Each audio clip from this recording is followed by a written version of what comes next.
Marhaba sahabat Jana. Selamat datang di podcast tentang jejak Islam di benua Asia dan Damaskus hingga Nusantara. Nah, hari ini podcastnya sangat amat spesial nih karena kita akan belajar dan juga terbang jauh ke benua Asia untuk mempelajari tentang peradaban Islam yang berkembang di berbagai belahan Asia. Nah, mulai dari Timur Tengah hingga sampai ke Kepulauan Nusantara yang kita cintai.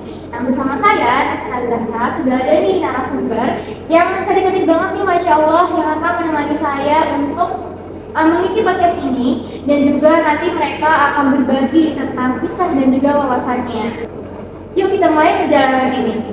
Nah, kita mulai nih dari titik awal yang sering disebut sebagai gerbang awal penyebaran Islam di Asia.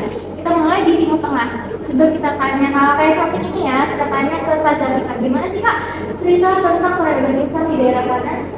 Tentu sih Tak, jadi kalau kita bicara tentang Timur Tengah, terutama di Suria dan juga Arab, ini adalah salah satu pusat awal lahirnya peradaban Islam. Nah, Damaskus contohnya tuh jadi ibu kota dinasti Umayyah, pusat pemerintahan, ilmu, dan juga kebudayaan Islam pada abad ke-7.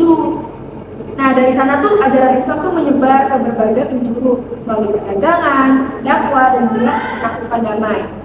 Arab Saudi juga tuh sendiri jadi tempat kelahiran Islam dengan Mekah dan juga Madinah sebagai pusat spiritual dan juga untuk umat muslim di seluruh dunia. Oh begitu ya, menarik banget, Masya Allah, kita punya ilmu baru nih tentang peradaban Islam yang ada di Timur Tengah. Nah, karena tadi ada di Timur Tengah, kita lanjut aja ke sedikit ke Asia Selatan. Kita coba ke negara India dan Pakistan. Coba kita tanya ya ke Kak Sekar, gimana sih Kak peradaban dan perkembangan Islam di sana? Nah, jadi perkembangan Islam di Asia Selatan itu memiliki sejarah yang cukup unik, yaitu Islam masuk ke India tuh melalui pedagang Arab sejak abad ke-7. Nah, itu tuh tapi tidak langsung berkembang pesat. Nah, berkembang pesat itu pada masa kekaisaran Mughal dan juga Sultanan Delhi. Nah, pada saat ini tuh ada bangunan di India yang namanya Taj Mahal, yaitu tuh sebagai bukti dari perpaduan budaya lokal dan juga budaya Islam.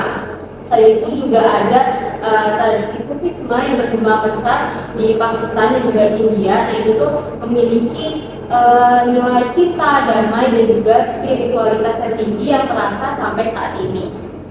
Masya Allah, ternyata Taj Mahal adalah peninggalan dari peradaban Islam ya teman-teman. Nah, karena tadi kita udah mampir nih ke India dan Pakistan, gimana kalau kita sekarang mampir ke Asia Timur yang mungkin jarang banget dibahas ketika kita lagi ngomongin agama Islam.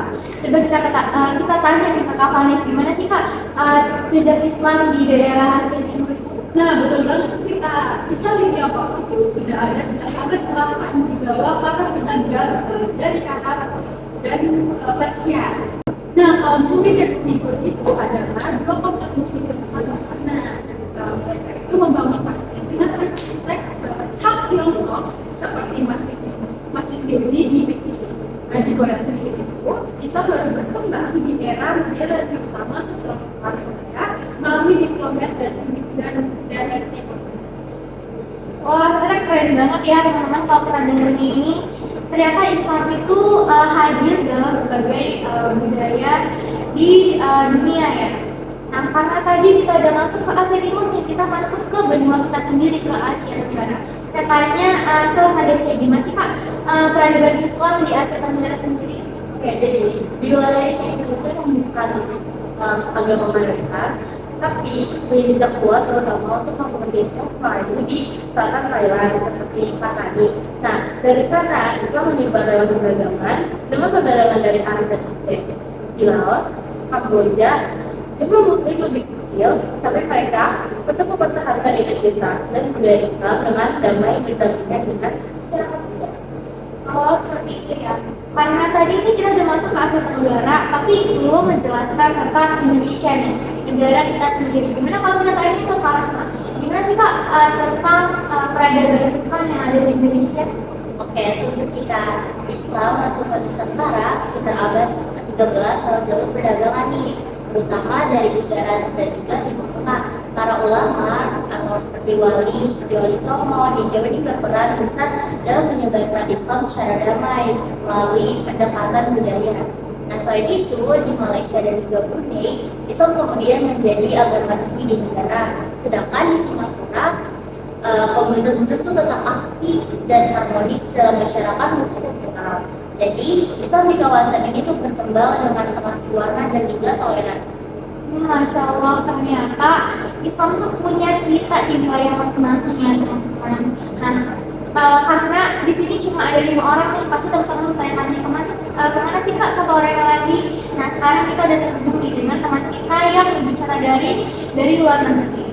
Kita sapa dulu ya. Halo Salwa, gimana keadaan kamu di sana? Dan kamu lagi di mana nih sekarang? Halo Rani dan teman-teman semua. Aku di sini lagi